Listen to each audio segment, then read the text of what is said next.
भाई लेकिन Las Vegas में सिर्फ कसिनोज ही नहीं है, इसको सिन सिटी पापों का शहर इसलिए भी कहा जाता है क्योंकि यहाँ पे दुनिया के सबसे ज्यादा जबरदस्त और सबसे ज्यादा पॉपुलर स्ट्रिप क्लब्स भी हैं। भाई एक ऐसा शहर है जहाँ पे ओपनली और लीगली अडल्ट एंटरटेनमेंट चल रही है। सिर्फ लास वेगास की यही open adult night life single लड़कों के लिए सबसे बेस्ट डेस्टिनेशन मानी जाती है और एडल्ट फिल्म इंडस्ट्री का सबसे बड़ा इवेंट जिसका नाम है एवीएन एडल्ट एंटरटेनमेंट एक्सपो। ये एक ऐसा इवेंट होता है जैसा कि इंडिया में बॉलीवुड स्टार्स के लिए फिल्म फेयर है या हॉलीवुड स्टार्स के लिए ऑस्कर है, तो ऑन स्टार्स का ये सबसे बड़ा इवेंट है। असल में कहानी शुरू होती है 1931 में जब अमेरिका गुजर रहा था ग्रेट डिप्रेशन से। तो जो नेवाडा स्टेट है ना भाई, वो बिल्कुल भुखमरी की हालत में आ गई थी, बिल्कुल ही बर्बाद हो गई थी, पैसे थे ही नहीं उनके पास। इस ग्लैमरस दुनिया से अलग एक और दुनिया जो बसती है लास वेगास के नीचे, और नीचे से मेरा मतलब है भाई 600 माइल्स नीचे लास वेगास में फ्लड कंट्रोल टनल्स हैं जो कुछ जगहों से 7 मंजिलों जितनी गहरी हैं। इन टनल्स के अंदर सैकड़ों लोग रह रहे थे, सरवाइव कर रहे थे। भाई आज हम ऐसे शहर की बात करने वाले हैं जहाँ पे जाना हर किसी का सपना होता है। भाई देखो हम लोग तो वहाँ पर होके आ चुके हैं और हर एक सिंगल बंदा वहाँ पे जाके जिंदगी जीना चाहता है। मैं बात कर रहा हूँ अमेरिका के लास वेगास की। भाई ये एक ऐसा शहर है जहाँ पे हर साल 4 करोड़ टूरिस्ट आते हैं और मान के चलो हर रात वहाँ पे लोग करोड़ों डॉलर हारते हैं और जीतते हैं। और भाई मैं तुमको बता दूं, यहाँ पे सिर्फ कसिनोज ही नहीं, एंटरटेनमेंट का भी पूरा जुगाड़ है। यहाँ की नाइट लाइफ इतनी ज़बरदस्त है, यहाँ के क्लब्स, डांस बार्स, यहाँ के स्ट्रिप क्लब्स इतने ज़्यादा मशहूर हैं, ऐसा लगता मानो तुम यहाँ की नाइट लाइफ में नहीं जन्नत में जी रहे हो। भाई इस शहर के बारे में तुमने तमाम बातें सुनी होंगी, तमाम वीडियोज़ देखी होंगी, तमाम मूवीज़ देखी होंगी। हैंगओवर के तो भाई हम सभी लोग फ़ैन हैं, सभी ने मूवी देखी है, लेकिन जो उस मूवी में दिखाई गई है ना ग्लैमरस लाइफ, उस बारे में तो हम बात करने वाले हैं। लेकिन साथ ही साथ हम ये भी बात करने वाले हैं एक ऐसी दुनिया के बारे में हम आपको बताने वाले हैं जिसके बारे में कसिनोज खुद नहीं चाहते कि लोगों को पता चले। चलो शुरू करते हैं।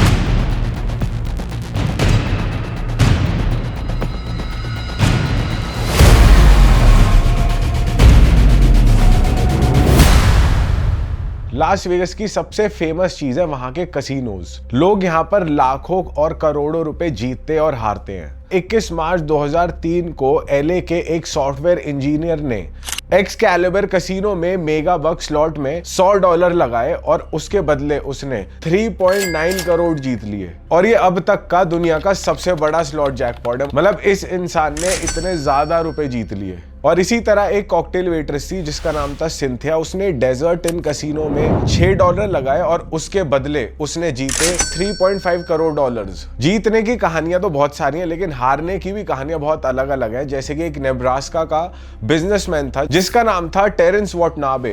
2007 में वो 20.4 करोड़ डॉलर्स हार गया था। लेकिन ये कसिनो सिर्फ गैम्बलिंग वेन्यूज नहीं है, ये एक केयरफुली डिजाइंड साइकोलॉजिकल ट्रैप है। जैसे कि आप भाई किसी कसिनो में करते हो तो वहां की लाइटिंग, वहां की डेकोरेशन और वहां पे जो माहौल होता है वो ऐसा होता है कि वो आपको खींचता है अपनी तरफ। और ये कसिनोज ये मेक श्योर करते हैं कि यहाँ पर इंसान का इतना मन लग जाए कि वो यहीं पर रहे और गैम्बलिंग करता रहे। और कसिनोज की ये भी खास बात होती है कि यहाँ पर ना कोई विंडो होती और ना कोई वॉच होती कि भाई लोग अपना टाइम देख पाए या उन्हें पता चल पाए कि रात हो रही है या दिन हो रहा होता है। और ये कसिनोज ये इसलिए करते हैं कि इंसान को यही ना पता चले कि क्या टाइम हो रहा है, ताकि उसका ध्यान टाइम पर ना हो, सिर्फ खेलने पर हो, कि वो गैम्बलिंग करता रहे और वहां का माहौल एंजॉय करता रहे। और अगर कोई इंसान गैम्बलिंग कर रहा होता है तो ये कसिनो वाले फ्री ड्रिंक्स देते हैं और ये इसलिए ऐसा करते हैं कि जब इंसान अल्कोहल पीता है तो भाई जोश ज्यादा आ जाता है, तो वो रिस्क भी ज्यादा लेता है, तो वो पैसे भी ज्यादा लगाएगा। और इन कसिनोज का जो लेआउट होता है वो मेज की तरह होता है कि जैसे कोई भूल भुलैया हो, तो वो एग्जिट ढूंढते ढूंढते भटकता रहता है और उसको अपने आसपास मशीन्स ही नजर आती हैं ताकि उसको ये हो जाए कि भाई मेरे को एग्जिट तो मिल ही रही, तो मैं अपनी गैम्बलिंग ही कर लेता हूँ इससे बढ़िया। और ये बात बिल्कुल सच है क्योंकि जब हम वेगास में गए थे तो वहां पर उस होटल में भी इतनी सारी मशीन थी। जब हमने एंटर किया तो जब हम एग्जिट करने की कोशिश करते थे तो हमें भाई मिलती ही नहीं थी एग्जिट, हमें हर जगह मशीन्स दिखती थी। ऊबर स्लॉट कहीं और था और पार्किंग कहीं और थी, तो पता ही नहीं चलता था। तो हम उसी एरिया में घूमते रहते थे जहां पर लोग जुआ खेल रहे हैं, पैसे लगा रहे हैं। तो हमारा भी मन करता था कि भाई यार खेल लेते यार, एक बार निकलते ही खेल लें, आते जाते खेल लें। और ये मशीन सिर्फ कसिनो होटल्स में ही नहीं, ये एयरपोर्ट में भी इन्होंने लगा रखी है कि अगर इंसान वेगास से बाहर जा रहा हो तो भी वो खेलता खेलता जाए कि इनको कुछ पैसे मिल जाए, वो थोड़ी गैम्बलिंग कर ले। और कसिनोज की सबसे ज्यादा इंपॉर्टेंट चीज है उनका जो मेथड है जिसको कहते हैं हाउस एज। ये एक मैथमेटिकल कॉन्सेप्ट है जो कि गारंटी करता है कि भाई इंसान कितना भी खेल ले, लेकिन आखिरी में ना जीत कसिनो वालों की होगी, मतलब सबसे ज्यादा पैसा उन्हीं के पास ही आएगा। तो लॉन्ग रन में जीता कसिनो ही है। और मूवीज में भी आपने सुना होगा, जैसे कि जेम्स बॉन्ड हो गई या और कोई भी गैम्बलिंग की मूवी हो गई, उसमें ये बोलते हैं कि भाई हाउस ऑलवेज विंस। तो गेम्स को इस तरीके से डिजाइन किया जाता है कि कसिनोज को बिल्ट इन एडवांटेज मिले, मतलब कि भाई आप खेल रहे हो, पर जीतेगा आखिरी में कसिनो ही, जो कि गेम के हिसाब से देखे तो 5% से लेके 40% तक होता है। जिसका मतलब कि अगर कोई $100 लगा रहा है तो कसिनो वाले $5.26 से लेके $40 तक तो जीतेगा ही जीतेगा। तो भाई कसिनो लक के ऊपर नहीं जीतता, ये सिंपल मैथ्स फॉलो करते हैं भाई। लेकिन लास वेगास में सिर्फ कसिनोज ही नहीं है, इसको सिन सिटी, पापों का शहर इसलिए भी कहा जाता है क्योंकि यहाँ पे दुनिया के सबसे ज्यादा जबरदस्त और सबसे ज्यादा पॉपुलर स्ट्रिप क्लब्स भी हैं। भाई एक ऐसा शहर है जहाँ पे ओपनली और लीगली अडल्ट एंटरटेनमेंट चल रही है। 30 से भी ज़्यादा स्ट्रिप्स क्लब इस शहर में है। और अगर मैं आपको अपनी बताऊं, जब हम लोग लास वेगस गए थे तो भाई जितनी भी टैक्सीज में हम बैठे थे ना, वहाँ पे हमें हर टैक्सी ड्राइवर ने ये पिच करा, चलो तुम्हें ज़रा मैं स्ट्रिप क्लब लेके चलता हूँ। और तो और भाई क्लब्स में जाने के बाद ये भी रहता है कि आपको वहाँ पे जाके ड्रिंक ऑर्डर करनी ही पड़ेगी। तो टैक्सी ड्राइवर ने हमको इस तरीके से भी पिच करा कि आपको ड्रिंक लेने के पैसे भी मैं दे दूंगा। और ये हर टैक्सी ड्राइवर इसलिए करता था क्योंकि हर एक टैक्सी ड्राइवर का वहाँ पे स्ट्रिप क्लब्स में कमीशन फिक्स होते हैं। तुम कस्टमर लेकर आओ, हम तुम्हें पैसा देंगे। भाई नेवाडा का एक ऐसा कानून बताने वाला हूँ तुम्हें, तुम हक्के भक्के होने वाले हो। वहाँ पे एक कानून है, अगर आप स्ट्रिप क्लब्स में जाते हो और वहाँ पे अगर अल्कोहल सर्व होती है तो वहाँ पे जो परफॉर्मर्स हैं, वहाँ के जो स्ट्रिपर्स हैं, वो सिर्फ टॉपलेस ही होंगी। अगर आप ऐसे क्लब में जाना चाहते हो जहाँ पे आपको फुली न्यूड स्ट्रिपर्स मिले या फुली नेकेड डांसर्स आपको देखने को मिले, तो वो एक ऐसा क्लब होगा जहाँ पे अल्कोहल सर्व नहीं होगी। तो इसीलिए भाई वहाँ पे ज़्यादातर टॉपलेस स्ट्रिप क्लब्स ही हैं। लेकिन भाई एक एक्सेप्शन है, एक क्लब है जिसका नाम है पैलमिनो क्लब, जो नॉर्थ ऑफ लास वेगस में है। इस क्लब में ये रूल लागू होने से पहले इनको लाइसेंस मिल गया था कि आप अल्कोहल भी सर्व कर सकते हो और यहाँ पे स्ट्रिपर्स न्यूड डांस भी कर सकती है। और भाई मैं तुम्हें बता दूं, वेगस का सफायर जेंटलमैन क्लब है जो कि दुनिया का सबसे बड़ा स्ट्रिप क्लब है। और सिर्फ वेगस का ही ये पिछले 8 सालों से नंबर 1 स्ट्रिप क्लब बनता आ रहा है। और अगर मैं इसमें स्ट्रिपर्स की बात करूं तो एक रात में 400 स्ट्रिपर्स, 400 लड़के यहाँ पे परफॉर्म करती हैं। और अगर मैं यहाँ पे आने वाले लोगों की बात करूं तो कुछ सेलिब्रिटीज भी हैं जो इसी क्लब में जाना प्रेफर करते हैं। और उनमें बहुत ही बड़े बड़े पॉपुलर नेम्स आते हैं, जैसे कि एक रैपर है 50 सेंट, क्रिस एंजल भी एक सेलिब्रिटी हैं, और अशर जैसे म्यूजिशियन भी इसी क्लब में जाते हुए दिखे हैं। भाई अब तुम ये सोच रहे हो ना यहाँ पे खर्चा कितना आता होगा। भाई देखो, सबसे पहली बात, खर्चा की तो कोई लिमिट ही नहीं है। लेकिन अगर मैं पर्टिकुलरली सिंगल स्ट्रिपर की बात करूँ, अगर आप एक लैप डांस लेना चाहते हो ना, तो वहाँ पे एक स्ट्रिपर आपसे चार्ज करेगी लैप डांस के $20। और भाई अगर आपके माइंड में ये आता है ना, यार मुझे ना यहाँ पर बैठ के सबके सामने लैप डांस नहीं चाहिए, मुझे एक प्राइवेट रूम चाहिए, वहाँ पर ये लैप डांस दे दे, तो भाई उसके चार्जेस होते हैं $800, जिसमें से $200 जाते हैं क्लब के पास और 600 आते हैं इन स्ट्रिपर्स के पास। तो अब तुम लगा लो भाई, एक बार एक गाने पे लैप डांस देने के लिए ये स्ट्रिपर कमा लेती हैं ₹50,000। भाई ये मैंने तुम्हें पर्टिकुलरली सफायर क्लब के बारे में बताया। अलग अलग स्ट्रिप क्लब्स के अलग अलग रेट्स हैं, लेकिन यहाँ पर ये रेट है। और अगर मैं आपको स्ट्रिप क्लब्स के नाम बताऊं जो लास वेगस में है, तो सबसे ज़्यादा फेमस स्ट्रिप क्लब है स्पीयरमिंट राइनो। लिटिल डार्लिंग्स भी एक स्ट्रिप क्लब है जो लास वेगस में है। भाई वेगस के ज़्यादातर स्ट्रिप क्लब्स की अगर मैं एंट्री की बात करूं तो एंट्री फीस यहाँ पे है $20 से $50। और हर क्लब में नो टच पॉलिसी चलती है, मतलब आप स्ट्रिपर्स को टच नहीं कर सकते। और अगर आपका खून ज़्यादा ही कुछ गर्म है तो भैया आप पकड़े जाओगे और आपको बाउंसर्स तुरंत। एडल्ट फिल्म इंडस्ट्री का वेगस से बहुत ज्यादा क्लोज कनेक्शन है। अगर एलए के बाद कहीं ऑन वीडियो शूट होती है तो वो वेगस है। एलए में एक कानून पास हुआ था जो ये स्टेट करता है कि शूटिंग के दौरान मेल एक्टर्स को प्रोटेक्शन लगाना मैंडेटरी है। और जैसे ही ये रूल पास हुआ तो इंडस्ट्री का कुछ हिस्सा वेगस शिफ्ट हो गया, क्योंकि वेगस में ऐसा कोई रूल नहीं था और वेगस में किसी की भी प्राइवेट प्रॉपर्टी पे अलाउड था ऑन वीडियो शूट करना, और जबकि लॉस एंजलिस में परमिट लेना जरूरी था। और एडल्ट फिल्म इंडस्ट्री का सबसे बड़ा इवेंट जिसका नाम है AVN एडल्ट एंटरटेनमेंट एक्सपो, ये एक ऐसा इवेंट होता है जैसा कि इंडिया में बॉलीवुड स्टार्स के लिए फिल्म फेयर है या हॉलीवुड स्टार्स के लिए ऑस्कर है, तो ऑन स्टार्स का ये सबसे बड़ा इवेंट है। और इस इवेंट में ऑन एक्टर्स को अलग अलग कैटेगरीज का अवार्ड भी मिलता है, और भी अलग अलग कैटेगरीज होती है जिनका नाम मैं नहीं ले सकता। लास वेगस की यही open adult night life single लड़कों के लिए सबसे बेस्ट डेस्टिनेशन मानी जाती है। और यहाँ पर वो सारी चीजें होती हैं जिनसे लड़कों को दूर रखा जाता है, पर लड़के फिर भी इसी तरफ खिंचे ही चले आते हैं, जैसा कि होता ही है। और वेगस में प्लैनेट 13 नाम की डिस्पेंसरी है जो चरस, गांजा और भांग की सबसे बड़ी डिस्पेंसरी है। तो वही लगा लो किस लेवल के नशे हो रहे हैं यहाँ पर। और आपने वेगस की ये फेमस लाइन तो सुनी होगी, what happens in Vegas stage in Vegas. तो भाई यहाँ पर डेली लाइफ के जो रूल्स है ना वो अप्लाई ही नहीं होते। तो यहाँ पर जो मर्जी करो, जो कैरेक्टर बनना है वो बनो, जो मस्ती करनी है वो करो। वेगस एक तरीके से खुली छूट तो देता है, पूरा फ्रीडम देता है, लेकिन केयरफुल रहना भी बहुत ज्यादा जरूरी है, क्योंकि यहाँ पर स्कैम्स भी बहुत ज्यादा होते हैं। अगर कोई इंसान बार में जाता है और उसको कोई लड़की दिखती है अकेले ड्रिंक पी रही होती है, तो भाई उसको अप्रोच मत करो, क्योंकि हो सकता है कि वो एस्कॉर्ट ही हो। या फिर अगर कोई लड़की आपके पास बात करने आ रही है स्पेशली, तो भाई पहले से समझ जाओ कुछ स्कैम हो सकता है या वो भी कोई एस्कॉर्ट हो। और अगर गलती से उसके साथ चले गए और किसी प्रोस्टिट्यूशन स्टिंग में फंस गए तो भाई जेल तक हो सकती है, क्योंकि क्लार्क काउंटी जहां पर लास वेगस है वहां पर प्रोस्टिट्यूशन पूरी तरह से इलीगल है। ये एक्टिविटी अलाउड ही नहीं है वहां पर। तो मस्ती के साथ साथ आसपास क्या हो रहा है इसका ध्यान रखना बहुत ज्यादा जरूरी है। भाई ऐसा नहीं है कि पूरे वेगस में सिर्फ कसिनोज और स्ट्रिप क्लब्स ही हैं। वहाँ के नाइट क्लब्स और वहाँ की पार्टीज इतनी क्रेजी है ना कि मैं आपको क्या बताऊं। वेगस में one of the best night clubs of the world है। और सिर्फ नाइट क्लब्स ही नहीं भाई, वेगस में पूरे टाइम पार्टी चलती रहती है। कहीं पूल पार्टी चल रही है, कहीं क्लब पार्टी चल रही है, कहीं कोई पार्टी चल रही है, कहीं फोम पार्टी चल रही है। कुछ ना कुछ हमेशा चलता ही रहता है। और वहाँ पे आपको आपके फेवरेट सेलिब्रिटीज इतनी आसानी से देखने को मिल सकते हैं ना। जैसे यहाँ पे अगर कोई इंटरनेशनल डीजे आता है तो कितनी भीड़ होती है, कितने बैरिकेड्स होते हैं, कितने महंगे पासेस होते हैं। लेकिन ऐसा वहाँ पर बिल्कुल नहीं है। वहाँ पे भाई नॉर्मल नाइट क्लब्स में भी बड़े से बड़े सेलिब्रिटीज आकर प्ले कर रहे होते हैं। इसे कहते हैं वेगस रेजिडेंसी। इसमें क्या होता है भाई, वेगस के जो बड़े बड़े होटल्स हैं, उनके जो बड़े बड़े क्लब्स हैं, वो सीधी पार्टनरशिप कर लेते हैं आर्टिस्ट के साथ। नंबर ऑफ शोज बुक कर लेते हैं, उनके एक पर्टिकुलर डे बुक कर लेते हैं कि इस दिन आप हमारे क्लब में ही बजाओगे। तो ऐसे बड़े से बड़े सेलिब्रिटीज आपको वहाँ के क्लब्स में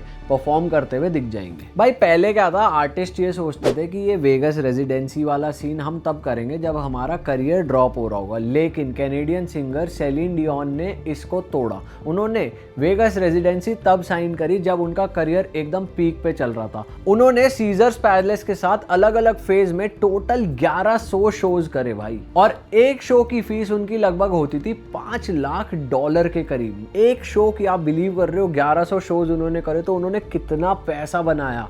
और अगर आर्टिस्ट इतना पैसा बना रहा है तो भाई क्लब कितना पैसा बना रहा होगा। ऐसे ही जेनिफर लोपेज ने भी 2 साल तक प्लैनेट हॉलीवुड के एक्सेस थिएटर में परफॉर्म किया और उनकी फीस थी लगभग $3.5 लाख। तो भाई सोचो उन्होंने भी अपने शोज से कितना ज्यादा पैसा कमाया।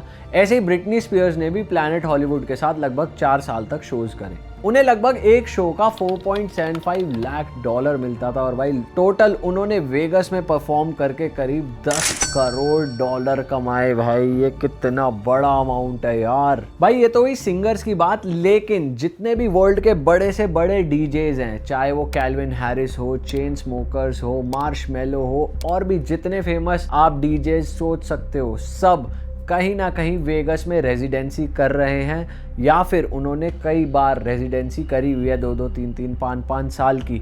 तो हफ्ते में 1, महीने में 2 ऐसे कुछ शोज उनके फिक्स्ड होते हैं जो वेगस में आपको देखने को मिल जाएंगे। तो भाई आपको एक पर्सनल एक्सपीरियंस बताता हूँ। जो सीजर्स पैलेस होटल है ना, उसमें एक क्लब है ओमनिया। वो वेगस का नंबर 1 नाइट क्लब है। और वहाँ पे जाने के लिए आपको टिकट लेनी पड़ती है ऑनलाइन। मतलब आप ऑन डोर पैसे दे के एंट्री नहीं ले सकते, आपको पहले से पहले टिकट बुक करनी होती है। और वहाँ पर टिकट आती है करीबन $60 फिर $70 ऐसे, अप्रॉक्सीमेटली $70 to $80 मेरे को जहाँ तक याद है हमारी एंट्री के चार्जेस थे।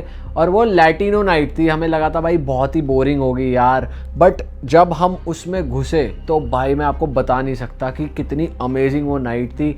तो वेगस ना बहुत फुल ऑफ एंटरटेनमेंट है, फुल ऑफ सरप्राइजेज है, बहुत ही ज़्यादा मज़ा आता है वहाँ पर। सिर्फ ऐसा नहीं है कि कसिनोज और स्ट्रिप क्लब्स ही हैं वहाँ पे पार्टी कल्चर भी बहुत अमेजिंग है अगर आपको पार्टी करने का शौक है तो। ये शहर एग्जिस्टेंस में कैसे आया, कैसे एक रेगिस्तान के बीच इतना पॉपुलर शहर खड़ा हो गया। लास वेगस यूएसए के नेवाडा स्टेट में महावी डेजर्ट में। यहाँ पे गर्मियों में टेम्परेचर 50 डिग्री तक चला जाता है। और जब हम गए थे ना भाई, इतनी गर्मी थी कि हम पागल ही हो गए वहाँ पर। असल में कहानी शुरू होती है 1931 में, जब अमेरिका गुजर रहा था ग्रेट डिप्रेशन से। तो जो नेवाडा स्टेट है ना भाई, वो बिल्कुल भुखमरी की हालत में आ गई थी, बिल्कुल ही बर्बाद हो गई थी, पैसे थे ही नहीं उनके पास।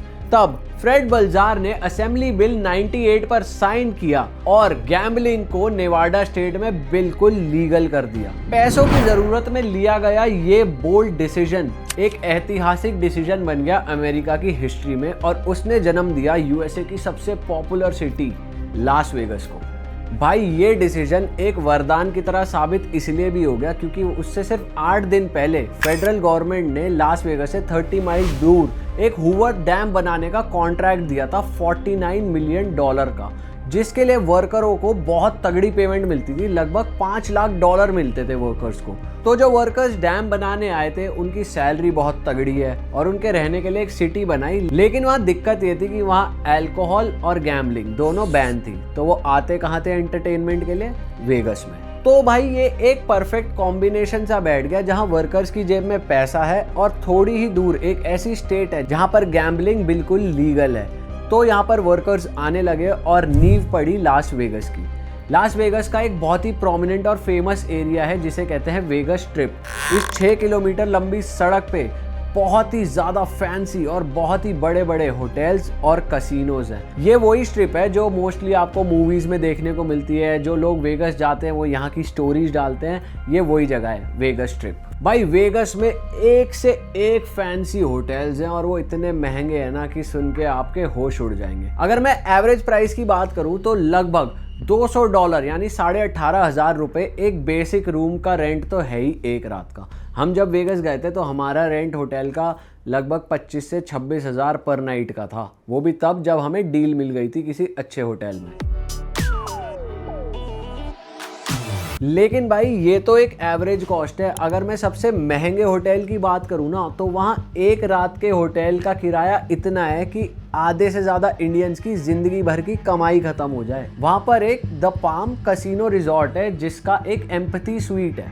उस स्वीट का किराया है भाई 90 लाख रुपए यानी कि $1 लाख एक रात का। और ये मिलता भी नहीं है आसानी से। ये सिर्फ उन्हीं को मिलेगा जो वहाँ पर आकर कसिनो में $10 लाख से ऊपर का गैम्बल खेलेंगे और एटलीस्ट 2 रात वेगस में रुकेंगे, उस होटल में रुकेंगे, तब तो ये स्वीट मिलेगा। मतलब भाई क्या ही हो रहा है यार, होटल का किराया 90 लाख।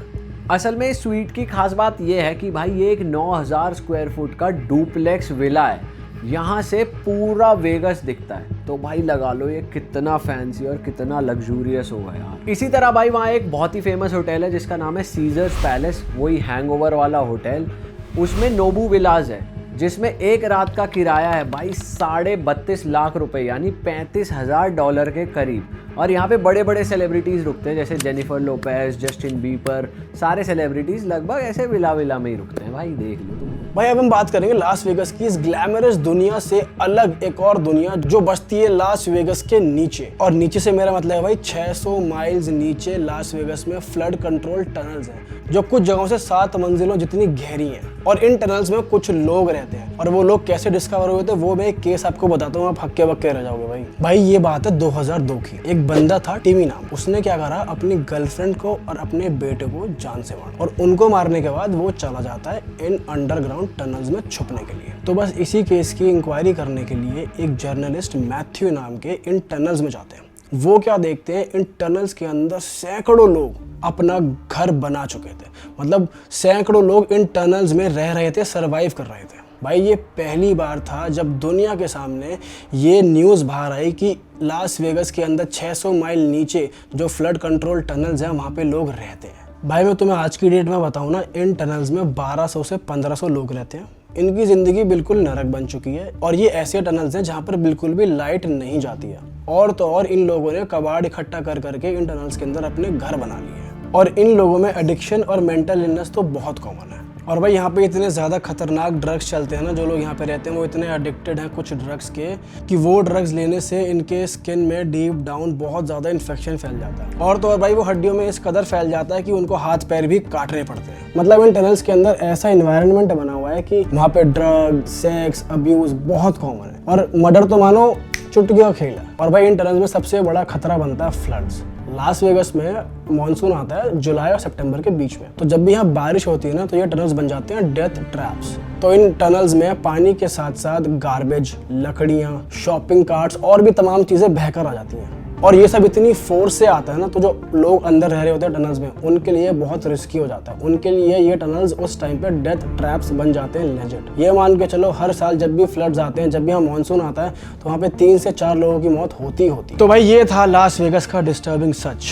ये एक ऐसा शहर है जो आपको फ्रीडम का इल्यूजन और लग्जरी का एक्सपीरियंस तो देता है, लेकिन इसका सच इतना सिंपल नहीं है। ऊपर रोजाना करोड़ों का जुआ खेला जा रहा है, न्यूड पार्टीज हो रही हैं, गैम्बलिंग हो रही है, लोग करोड़ रुपए जीत रहे हैं, कुछ लोग करोड़ रुपए हार रहे हैं, लेकिन कुछ मीटर नीचे लोग सर्वाइवल के लिए लड़ रहे हैं। तो चलो भाई, इसी नोट पे इस वीडियो खत्म करते हैं। अगर आपको ऐसी वीडियोस देखने में मजा आ रहा है तो हमको बताइए, अपना फीडबैक कमेंट सेक्शन में दीजिए। अगर आप चाहते हैं हम कोई पर्टिकुलर टॉपिक में वीडियो बनाएं तो वो भी आप नीचे कमेंट डाउन जरूर कीजिए। अब तो भाई उन दोस्तों को ये वीडियो भेज दो। और ऐसी बात नहीं, अगर आप चाहते हैं अपनी फैमिली के साथ भी वेगास जाया जाए तो भाई अपने फैमिली व्हाट्सएप ग्रुप में भी भेज सकते हो, लेकिन सोच समझ के भेजना।